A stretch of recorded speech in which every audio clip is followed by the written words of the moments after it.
Welcome to TNT Sports Talk. Today is Thursday, August 2nd. As always, we are presented by D's Home Cuts. I'm your host, Travis Karcheski. And Truman's back, I guess. Decided to show up last minute. I'm back, and I'm ready to talk about Ohio State. Yeah, so that's what we're going to get into. Probably the biggest story in sports right now. Urban Meyer, the head coach at Ohio State, was placed. Well, he's not the head coach right now. He is the head coach. Interim. He was placed on administrative leave, paid leave. He's being paid while Ohio State completes their investigation. We'll get into it in a second, but just the basic facts about it. Urban Meyer is assistant coach, wide receiver coach Zach Smith, was fired July, about 3 weeks ago. He was fired because he's a wife beater. He's a piece of shit. He's been with Urban Meyer for the last couple years. There's always been kind of rumors about him beating his wife and stuff like that, and Urban Meyer decided to fire him a couple weeks ago. Apparently, he didn't know anything about it earlier in 2015. He didn't know anything about it. The only credible evidence right now are text messages sent from Zach Smith's wife to Urban Meyer's wife telling her about it. Apparently, she knew about it in 2015. There's no evidence out there that Urban Meyer knew about it. Zero evidence at all. But to be safe, Ohio State decided to place him on administrative leave. My take on it is you should not fire a guy over zero evidence. I get it. Chances are he probably knew about it, and because you talk to your wife knows but there is a chance that she didn't tell him, and he absolutely has no clue about it. I trust Urban Meyer. When he was in Florida, obviously he had a lot of problems in Florida. He had 31 players arrested over his time in Florida. He had the whole Aaron Hernandez situation. Not really his fault, I would say. He did mess up certain aspects of it. But he has really changed that around. Ohio State hasn't had many, you could count on your hand, 2 or 3 guys off the field type of issues in the last 5 years. JT Barrett, who, he changed that around. Carlos Hyde was suspended a couple games, but Carlos Hyde's kind of changed it around. He's done a good job. He's gotten better. Should he fired Zach Smith the minute he heard about this? Yeah, but we don't know for sure when he heard about this. So I don't think he should be fired. I don't think he is going to be fired. If he was going to be fired, I think they would have done it already. And I don't think he's going to be fired, and I don't think he deserves to be fired. I think he's a pig. I think Urban Meyer is an absolute money-grubbing pig. Money-grubbing pig? He's a head coach of college football. He gets paid good. I think he's an absolute pig. You mentioned all the players who got arrested in Florida, all the players who have had issues at Ohio State. All the players. Name 3 players who've had issues at Ohio State off the field. Ezekiel Elliott's had issues. That's not at Ohio State. Carlos Hyde's had issues. I mentioned Carlos Hyde and mentioned JT Barrett. You're telling me these guys didn't have issues at Ohio State? JT Barrett and Carlos Hyde had issues at Ohio State. 31 players were arrested at Florida. Yeah, under Urban Meyer's shit. That's not Ohio State. And now let's see what he's got going on right now. He's got a head coach that he knew, or an assistant coach that he knew about that was abusing his wife. And what did Urban Meyer do? He went on the news and he said that he didn't know about it. He fired him. No, he's a pig. What do you mean? No, he fired him. He lets these players get away with whatever he wasn't the hell a player, they he want. was a coach, and he fired him. What gets whoever's under his wing away with what they want. If he can win some games, he doesn't care. He fired him. He knew about. Why did he say he didn't know about it? Show the evidence that he knew about it. The only evidence you have is his wife knew. Okay. If you think his wife didn't tell him, then you're wrong. But there's no credible evidence that his wife told him. You're going to fire a guy based on no evidence at all. I think you're just going to look at his resume and say, oh, wait, how many players have been arrested under his term? Let's go up to Lansing, Michigan. Let's go up to Lansing, Michigan. Notice Mark D'Antoni. There's been reports out that over 20 years, players were telling him about that gymnastics coach who committed multiple accounts of sexual abuse. And he didn't even get a sniff of firing. Why should Urban Meyer get fired over if he might have known? Depends on your university. Are you guys classy or you guys not? I don't think Michigan State's a classy university. I think he should have been fired a while ago. You think Urban Meyer should have been fired a while ago? I think Mark D'Antoni should have been fired a while ago. It depends on, do you want your university represented well, or do you want it to be represented by a pig? But are you going to Ohio State, I think, is going to choose to be represented by a pig. The big thing right now is people are dragging Urban Meyer through the mud when Zach Smith is the piece of shit in this whole story. Zach Smith is a guy who should be dragged through the mud like Urban Meyer, but you don't hear anything about him right now. All you're hearing about is how Urban Meyer did a bad job, and he did. He should have fired him a while ago. But at the end of the day, he did fire him. There's no evidence that he knew about it. And he's done a lot better job at keeping his players under control at Ohio State than he did at Florida. And there's no ifs, ands, or buts about that. That's clear. Ohio State leads the Big Ten in all academic people. Everybody on their team goes on to have success in the NFL or even not in the NFL. He's done a great job. If you're going to kill a guy, you're going to fire him because he might have known about something, then I don't think that's fair. And the thing is, Zach Smith's wife called the police 9 times and nothing happened. I don't think you should place all this blame on Urban Meyer, and I don't think he should lose his job because he might have known. So you're saying that, so it all comes down to a hypothetical of if he knew or if he didn't know. And there's no evidence that he knew. There's no clear-cut evidence. Well, none that we know. How do we know? None that we know. No evidence that we know yet. Yeah, they're investigating Urban Meyer it, right? and Urban, yeah, they're investigating it. And right? if there is clear-cut evidence that he knew, and he said he didn't. Yeah, he said so he lied. If he's clear-cut evidence that he knew, he should be fired. But I don't think there is, and I will be the first one to wave the flag that we should fire Urban Meyer if there is clear evidence.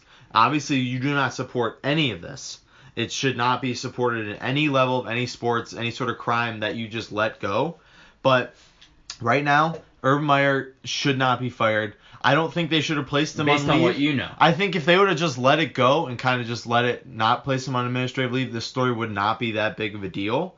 But now that they placed him on leave, it's going to blow up. I don't think it's as big of a deal as people think. I don't think he's going to be fired. I think he's going to be fine. In the next couple of weeks, he'll come back. His statement that he released last night sounded like he'll be back. I trust Urban Meyer. He's a great guy. He's a pig. He's not a pig. He is a good guy who's tried to help people out over the years.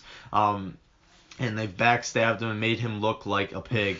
You look at Aaron Hernandez. He brought Aaron Hernandez to his home every single night and did Bible study with him to help them talk through it. But he can't keep control of all this, even though he should be able to. It's a very difficult job, and I don't think he should be fired over this at all. Well, based on what you know, right?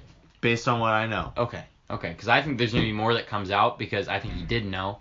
And I think text messages from wife to wife, I think that will come out. He stated before he tried to get Zach Smith help. He tried to help them through it, counseling. He knew they had problems in their marriage. I don't think he's a piece of shit like people are calling him a bad guy. He's not a bad guy. He's done great things at Ohio State. He did great things at Florida. I don't think he is like what people think, and that's, I think, the biggest misconception throughout this whole story. I gotta get one of those Urban Meyer nose shirts.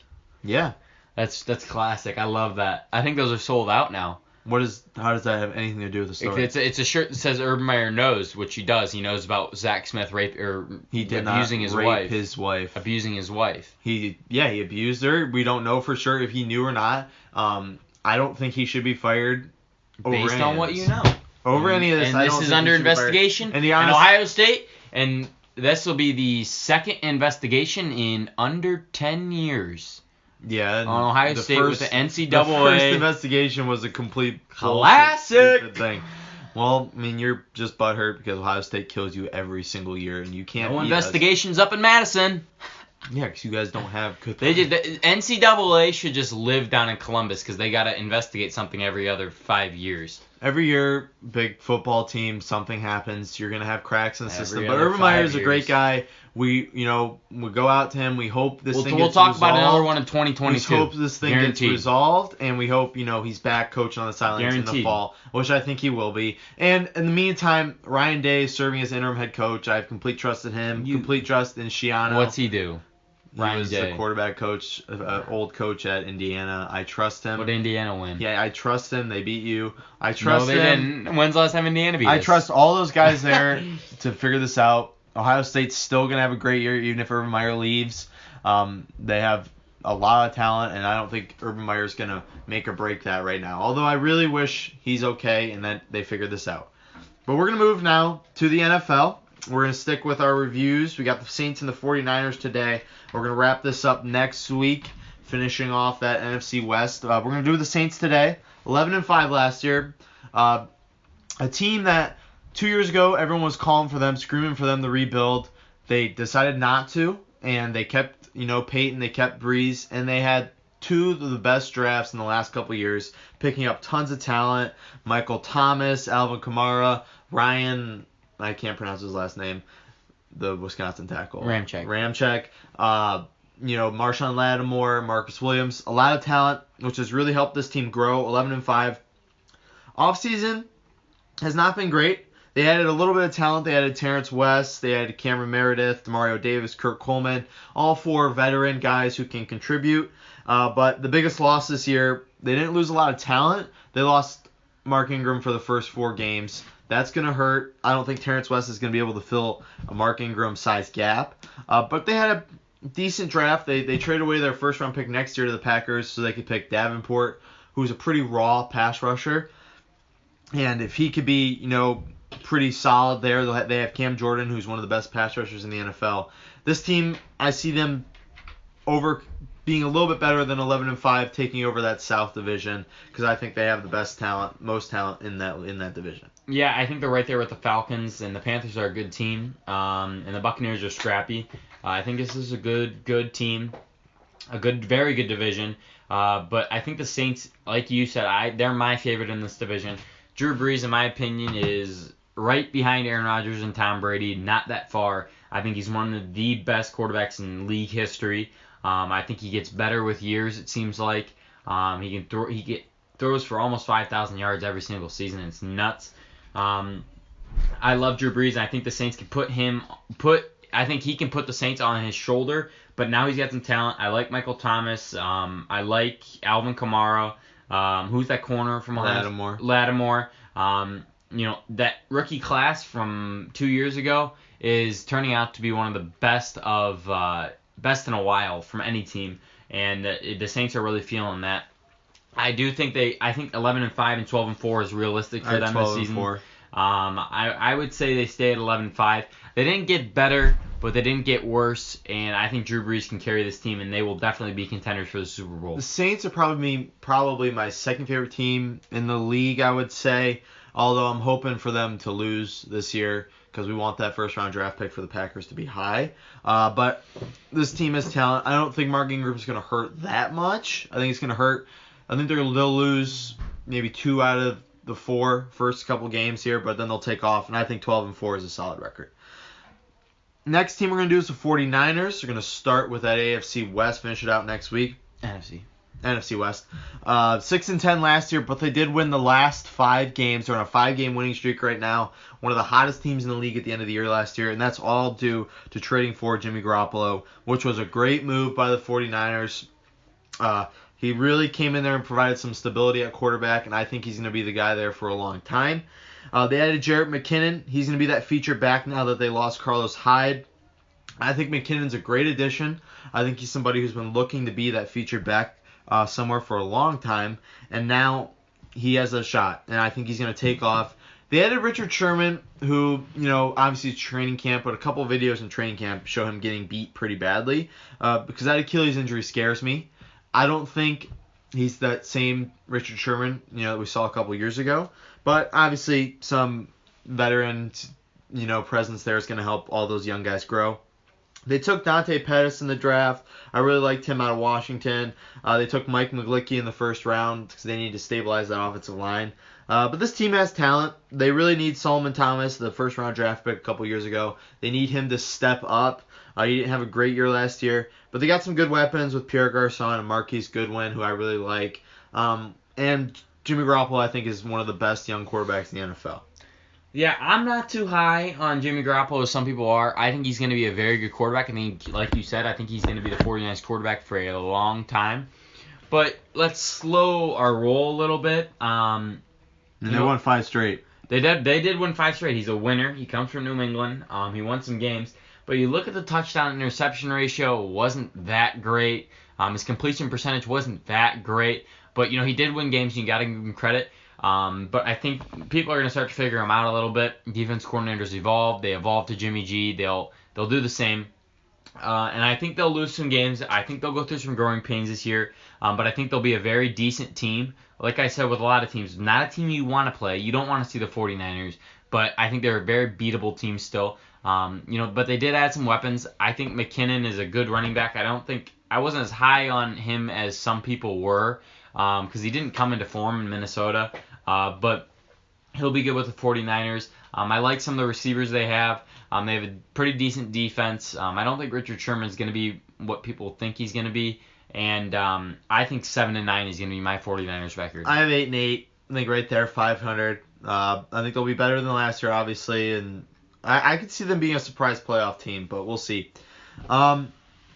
Got a couple more stories in the NFL to wrap up with. We got the first game tonight, preseason, which is great to see.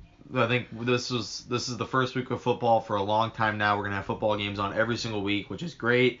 We'll get to see Lamar Jackson tonight. Robert Griffin III is gonna be playing. It's gonna be an exciting game, and obviously any type of football we'll take. But a story that came out of Indianapolis, Jack Mewhort, another Ohio State guy, 26 years old, played for 4 years with the Colts. This is a pretty solid right guard. I think he's right guard. I know he's a guard.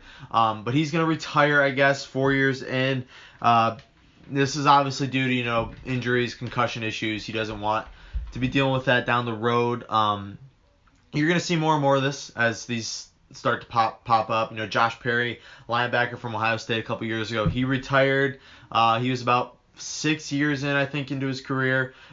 You had the guy from I can't read them Wisconsin, the middle linebacker for the 49ers. He retired.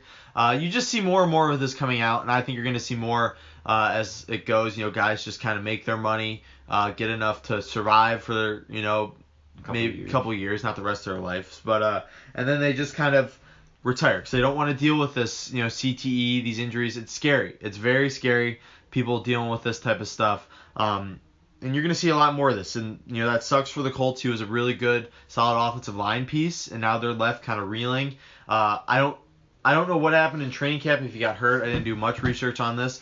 But if he didn't and he just kind of decided one day, he should have probably told the Colts he was thinking of doing this. Or maybe he did, and that's why they took Quentin Nelson. I don't know.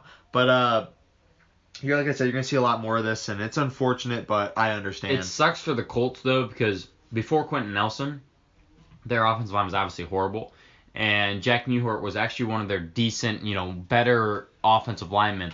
So now they got Quentin Nelson, but they're kind of drowning in the other places, and they still have an offensive line that's probably still very, very mediocre, if not below mediocre. And that's not good for Andrew Luck, a quarterback who's coming back and needs to stay healthy. I think we all agree the Colts need Andrew Luck to stay healthy to win any type of game. So this kind of hurts them.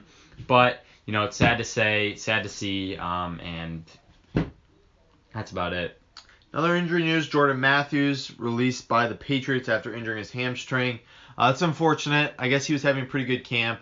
He'll get a flyer somewhere. I think the Patriots want Eric Decker, though. That's why they released Jordan Matthews. It sucks to see, a guy get injured and then, you just cut him. But, I think he'll get another spot. He's a talented young receiver in the league. Yeah, I like Jordan Matthews. Packers met with him before he signed with the Patriots. But, yeah, he will get another chance. Kind of sad to see. He's always had injury problems. That's kind of what's crippled him. Crippled him in Philadelphia and crippled him in Buffalo. And, obviously, he didn't make the roster with the Patriots. So that's still crippling him. But he's a good young receiver. If he can just stay healthy, a team's going to get a nice piece of their offense. And then you got Brandon LaFell. He got cut by the Bengals. He was their second leading receiver last couple of years. He's been a pretty good veteran the last couple of years. He's 31 years old. He wants to sign with a contender. So I think that's why the Bengals cut him. Plus they have Tyler Boyd, who I guess is having a pretty good camp. And who's the receiver they drafted? John Ross. John Ross is still around there. So. And so they want to see the younger guys, and I think he wants to go sign with a contender. So watch that. That's another name to watch for. He played with the Patriots. You could see that happening. I could see that happening. I think the Patriots are with Eric Decker, though. But, any type, the Cowboys need a receiver badly. Packers could take a flyer on him, but we'll see. Yeah, so that's it for NFL news, football news. We're going to move now to baseball, wrap up this crazy deadline. But before that, I want to remind you that our show is brought to you by A's Lawn Service. Since 2014, A's has been providing professional landscaping services to many homes around Northeast Ohio. By using professional equipment, A's constantly strives to provide families with professional landscaping at a low and fair price. Turn to Ace and trust me, your lawn and your home will never look better. Trust Ace for all your landscaping needs and you will not be disappointed. The phone number is 330-241-2392. Again, 330-241-2392. And the email is lawnservice.ace@gmail.com. Ace Lawn Service LLC. You grow it, we cut it. So I wrapped up. I did a lot of the moves with the deadline on Tuesday, but as soon as the show ended, 17 other moves went through. Each one bigger than the last. So we'll just run through this. Couple takes here or there. But we'll start with Jonathan Scope. Went to the Brewers. All-star second baseman.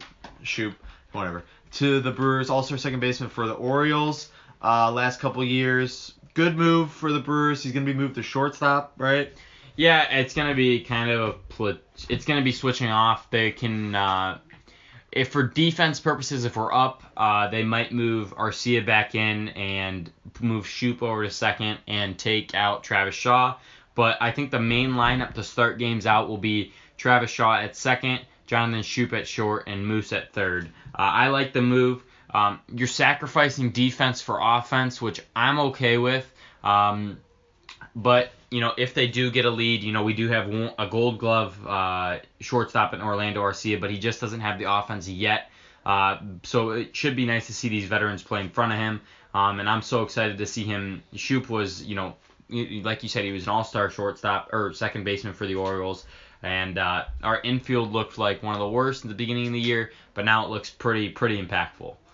And then former Brewer, former Indian John Axford went to the Dodgers. Really? Yeah, he's still around. He had a pretty decent season. I forget where he was at, but he's going to provide some bullpen help there. More bullpen help. Jake Dykman went to the Diamondbacks.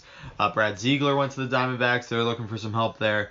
Brian Dozier went to the Dodgers. Wilson Ramos went to the Phillies. All-star catcher. Leonis Martin to the Indians. I know a lot of Indians fans were kind of pissed about that. They wanted Bryce Harper. I really wanted Bryce Harper too. I would take Adam Jones too. A couple guys out there. I know people. This isn't the glamour move, and I understand why people are kind of mad because he's batting .250. He'll platoon in center with Rajai Davis, and which I think is pretty solid right now. But Martin is a really good defensive outfielder. He's doing a lot better with the bat. He's batting, I think, over 300 versus righties, which is really helpful because Rajai Davis is good versus lefties. So it's not the sexy move that the Indians fans wanted, but I think it's a move, like a Jay Bruce, like a Coco Crisp, one of these guys who, wasn't big coming in, but is really going to help out in the playoffs. I wasn't looking at you. I was just waiting to talk about what I had.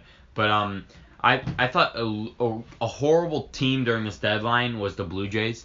I don't understand what they're doing. I think they're, next. I know the Mets are just absolutely having issues right now, but we'll talk about that in a second. The Blue Jays don't make sense to me because Josh Donaldson's contract is expiring after this year. He's a 2015 AL MVP. I know he's not, performing the way he was, but you still could have got a decent haul for Josh Donaldson. Something. I think a contender definitely would have given you a little bit of a haul for Josh Donaldson. Now, the offseason is going to come up. Donaldson's going to more than likely walk because I wouldn't understand why he would re-sign with the Blue Jays.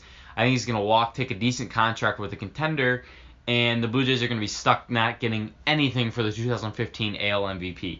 So I didn't understand. I thought they would get rid of him. They got rid of Happ. But, they just didn't get the haul that they need, and their farm system isn't there yet to rebuild. So I thought the Blue Jays were a complete loser. I think another loser out to the Yankees. I know they really wanted starting pitching, and, they ended up with Lance Lynn, who has an over 5 ERA. I know starting pitching wasn't a lot out there, but they should have went, for Happ or Archer or something like that. We'll talk about Archer in a second. He went to the Pirates. I feel like they failed to get starting pitching, and that's going to hurt them. Another team I'd say is the Braves. I think the Braves, they made some good moves. They got Adam Duvall, but he's only batting .205.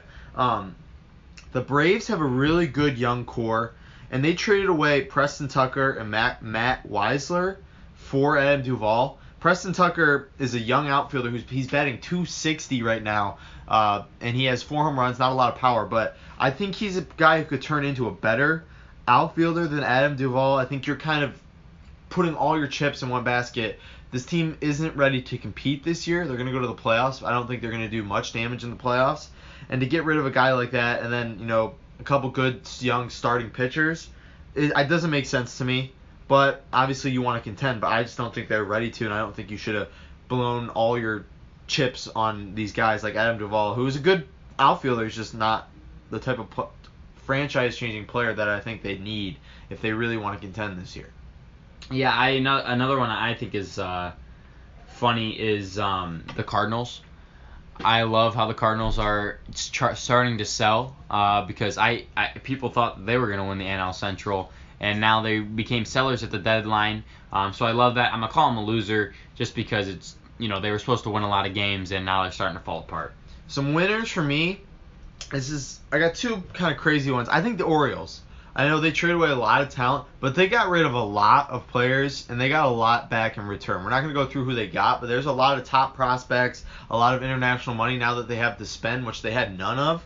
I would say the only bad part is they didn't get rid of Adam Jones, which would have helped. They didn't get rid of Chris Davis, but nobody wants Chris Davis in his outrageous contract. But, I mean, they got rid of Jonathan Schoop. They got rid of Manny Machado. They got rid of Kevin Gausman. They got rid of Britton. They got rid of Brad Brock. You can just go down and down the list. They got rid of a lot of, they're in full rebuild mode now, which I think is clear. They needed to do that. So I think they won at the deadline. They got a lot back for getting rid of a lot of those bad contracts. A winner for me was the Phillies. I loved Asdrubal Cabrera. I wanted the Brewers to get him. I mean, he's hit 18 home runs for the Mets this year. I thought that was definitely a winner. They also got Wilson Ramos from the Rays. He's hurt right now, but I think the Phillies won, and they got some power in their lineup, and that lineup is kind of scary now. Another winner for me, I have to say the Pirates. The Pirates were a surprising team coming into this. Everyone expected them to kind of sell, but they've been performing a little bit above what people thought for the whole year, and now they're just going to go all in. They got Chris Archer, one of the best young pitchers in the league. They got the closer from the Rangers, who's under contract for the next couple years. This team acquired some pretty good pieces, and now that rotation is young, and it's pretty good. I know Truman's not a Pirates guy, but that's a pretty good rotation. That bullpen is one of the top ones now in baseball with the 1-2 punch of Vasquez and Kell from the Rangers. I don't think that's how you pronounce his last name. This lineup's a little shaky, but they have Josh Harrison, a veteran. They got Bell, who's a good young player. Cervelli's a good player. So I think the Pirates, everyone expected them to sell, but I think they're ready to contend this year. I think they could sneak in to get a wild card spot, and they're set up. I think Archer's under contract for next year, and I think this is a good, some good moves for them, and I think they're set up now for the next couple years. I don't know. I just feel like they. So since Archer's under control, I believe until 2021. Yeah, I mean. So he's under control for a while. And the Kell guy, I don't know how to pronounce his last name. He's under control 2022, 2023 or something like that. So I think that's where the Pirates did the move. But for now, I don't really see them having a true shot at contending. I think they have a shot at the wild card. The Brewers and Cubs are, obviously the class of the NL Central right now. And I just feel like they do have an outside shot for the second wild card spot. But the Braves look good, the Diamondbacks look good. So I don't know. It's going to be tough, but I think they did make some good moves at the deadline. My last winner, I'd say the Dodgers. Machado, Dozier. I like that move. Then they got Axford, bullpen help. This team kind of underperformed. This lineup now is pretty scary if you look at it. You got Dozier, Machado, Turner, Bellinger, Puig. It's just a pretty solid lineup now, up and down Muncy. Then you got the starting pitching, which is great, and then the bullpen, which is now pretty solid. So I think they're ready to contend. They were kind of underperforming, but I think they're ready now to make a pretty deep run in the playoffs. Yeah, it's the Dodgers.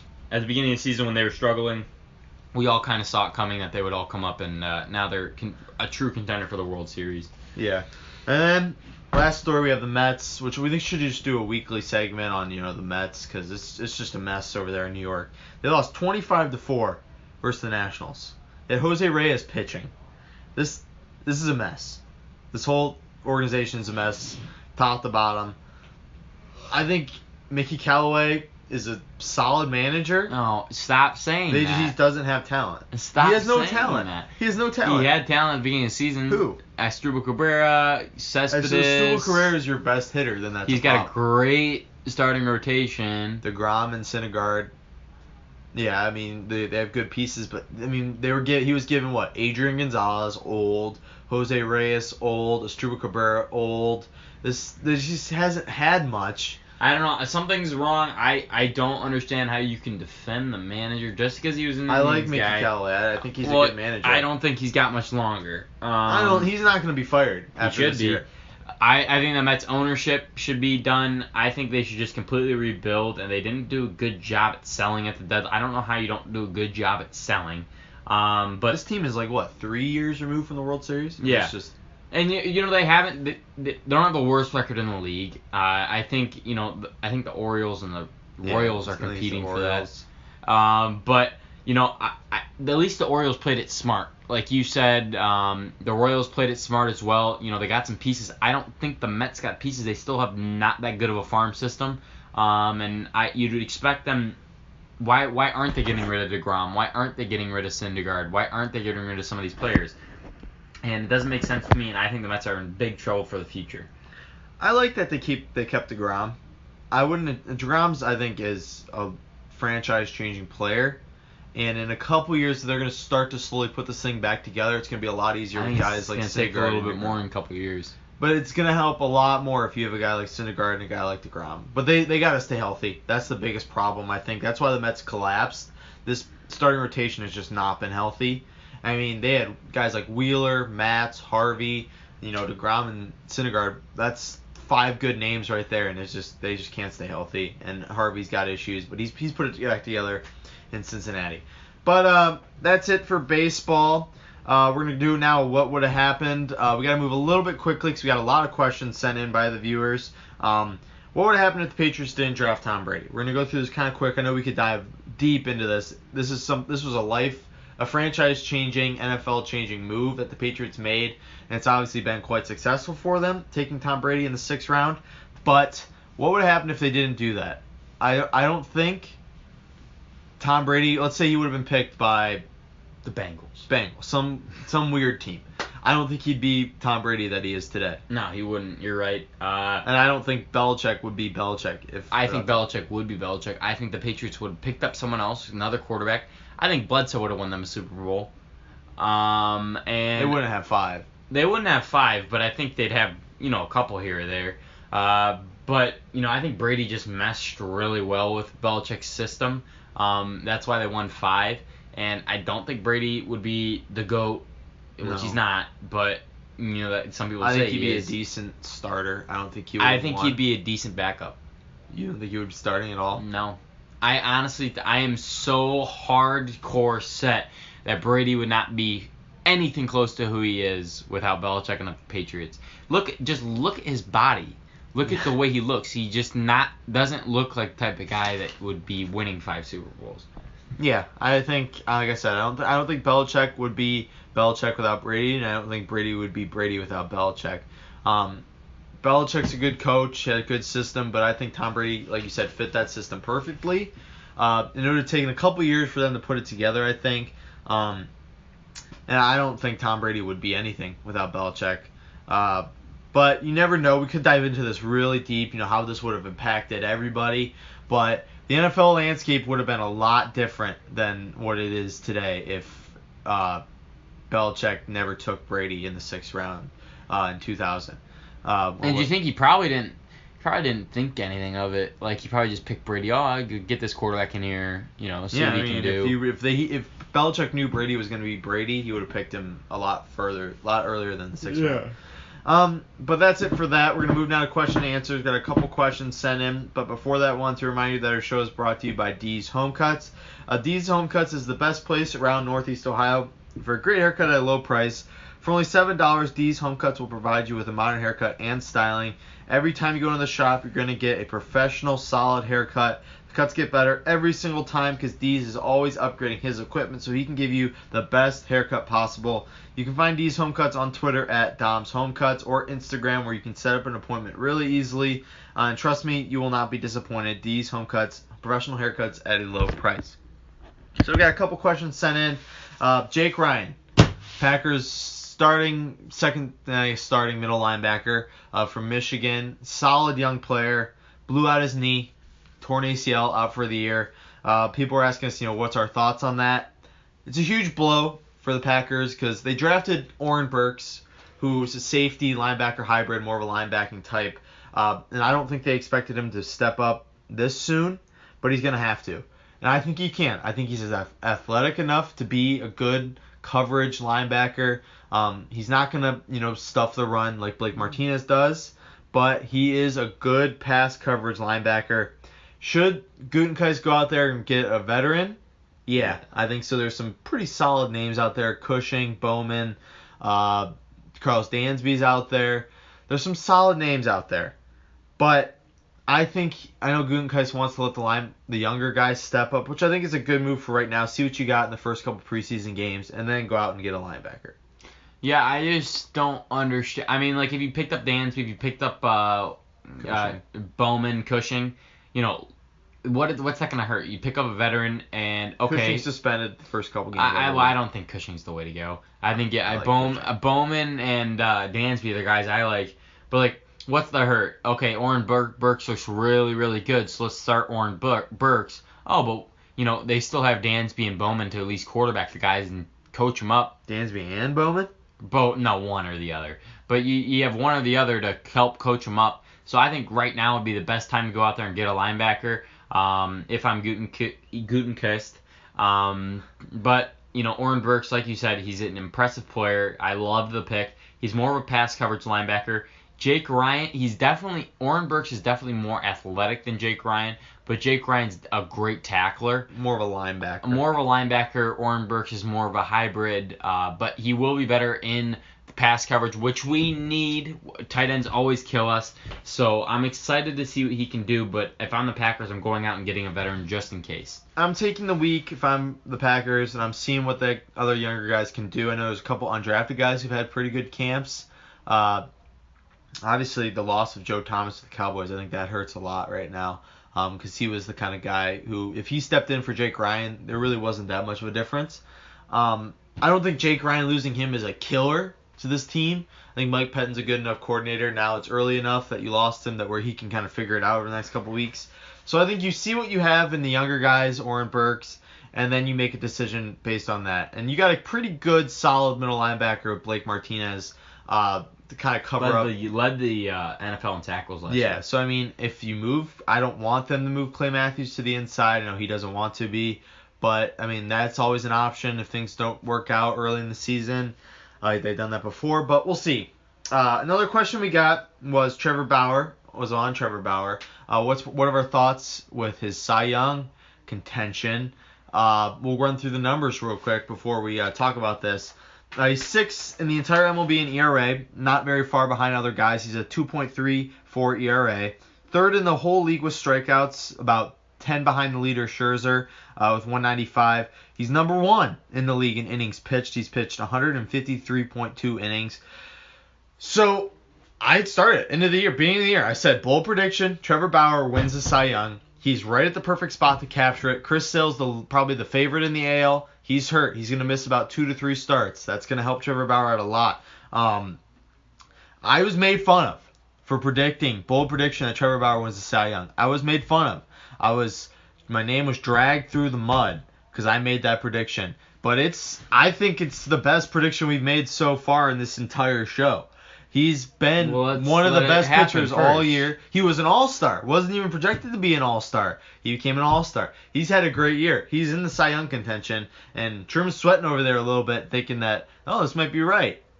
I think Chris Sale is a pretty damn good pitcher. And I like how you run through the numbers. Oh, he's number 1 in innings pitched. What the hell does that do? That's huge. No. Yes, why is he 6th in ERA? Why is he 3rd in strikeouts? Okay, he's got the most innings pitched. Don't say 6 in ERA like that's a bad thing. He has a 2.34 ERA. That's pretty damn good. Okay, but I'm saying 6, so there's guys better than him. Yeah, a couple guys better. Some of them are in the NL. And Chris Sale's the leader in ERA right now, but Chris Sale's hurt. He's on the DL. He's gonna lose 2 to 3 starts. Trevor Bauer, this is time for him to come in. He's gonna lose 2 to 3 starts, and guess what? He's gonna keep the same ERA. And I like Chris Sale. Indians destroy him every year, so he's not much of a threat to me. But I think Trevor Bauer, you got to give me credit for this. Calling this at the beginning of the year was crazy, and it's worked out so far. What do you mean? Yeah, it's true. I mean, you're already saying that it's happening. I don't think it's gonna happen. So. But he's in contention. Okay, well let's let it see it happen. Okay, but you gotta give me a little bit of props right now. I don't give a crap. You said he was gonna win. You never said he was gonna be close. He's in the so he's in contention. Okay, he's in contention. Let's see if he wins. Last two more questions we got. Can the Bulls compete this year? I'm not sure what the viewer was talking about with compete. I mean, what do you mean compete for a title? No, they're not gonna win the title. Go to the championship game? No. In terms of playoff spot, yeah, I think they could get in a playoff spot. People stay healthy. Bagley, what's that guy? I can't. They take Bagley or Carter? Carter. They took Carter. Yeah, one of Carter. Two Duke guys. Levine, Marketing, I think his name is. The Finland guy. Yeah. That they took last year. Had a pretty solid year. Chris Dunn's pretty solid. If this team can stay healthy, though, that's the big deal. I think they get a playoff spot. Maybe at best fourth seed. At worst, I think they don't make the playoffs. They just gotta stay healthy. Jabari, I forgot about Jabari. Love him to death. If he stays healthy, he's a good player. The Bulls are gonna have him at the 3. He's not a 3. He's not athletic enough to be a 3. But I think eventually they'll move him to the 4 once they realize that's not his position anymore. But if they stay healthy, like I said, Jabari Parker, Levine, Dunn, Markkanen, Carter, that's a nice core they got. I think they can definitely get a playoff spot, but I think they're a scrappy team. Yeah, I don't know what compete means. They're not winning the title. They're not going to the championship this year. Warriors, Rockets, Celtics are really, and maybe the 76ers are really the only teams that could be competing this year. Are you serious? You're not going to say the Bucks? Competing for a title? Yes. There's no way in hell the Bucks win the title this year. They're competing for the Eastern Conference. They're not. Oh my. None of those teams in the East are competing for a title because we all know the Warriors are going to win the title. I think the Celtics. You think the Warriors? You think the Celtics and 76ers can beat the Warriors? No, I think they're better than the Bucks though. I think they can. I think the Bucks are top 4 in the East to compete for. Bucks haven't won a playoff series in 7 years. Well, LeBron's out of the East. That doesn't mean shit. They didn't play LeBron the last couple years. They've never played LeBron in the playoffs. Out of the East. They've never played LeBron in the playoffs. Yes, they did. When? When he was with Miami. Okay, that was what 6 years ago before Giannis. So we're gonna move on now. Last question we got: Josh Gordon, still not reporting to training camp. Reports are, I guess, he really doesn't want to be on Hard Knocks. He's training in Florida. I guess he just really doesn't want to be featured on Hard Knocks, which is kind of understandable, I guess. And I guess that's why he's stepping away. Should Browns fans be concerned? No. I think Josh Gordon will be back once the cameras leave. I think he's in talks with the Browns. They know what's going on. They're not concerned. If they were really concerned, I think Des Bryant would have been signed by now. So, no, I wouldn't be concerned at all with Josh Gordon. No, I wouldn't be concerned because he's when healthy off the weed, he's probably one of the top 3 most talented player in the league. So if he's not playing, be worried. But I think the reports are he's going to be playing. So don't be worried until he says he's not.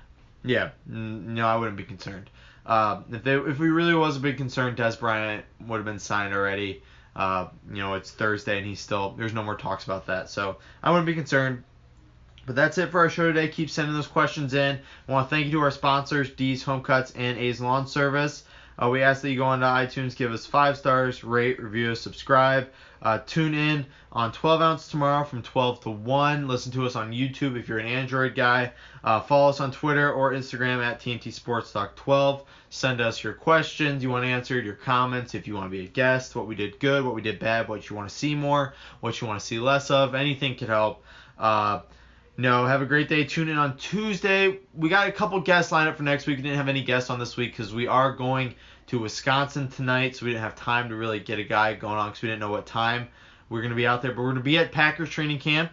We'll give you some reports from there. We'll be there on Friday all day. We'll be at the Brewers game on Saturday. So we'll give you those experiences when we get back. But it's going to be exciting to watch, training camp and see how this whole defense is coming together and how they're going to fill the gap with Jake Ryan. And how about I know you're excited to see the Brewers. Like, I know you're excited to see that infield. Who As a baseball fan, you're excited. The Rockies. Okay, Good team. I like the Rockies. I'll be rooting you're for the excited. Rockies. Okay.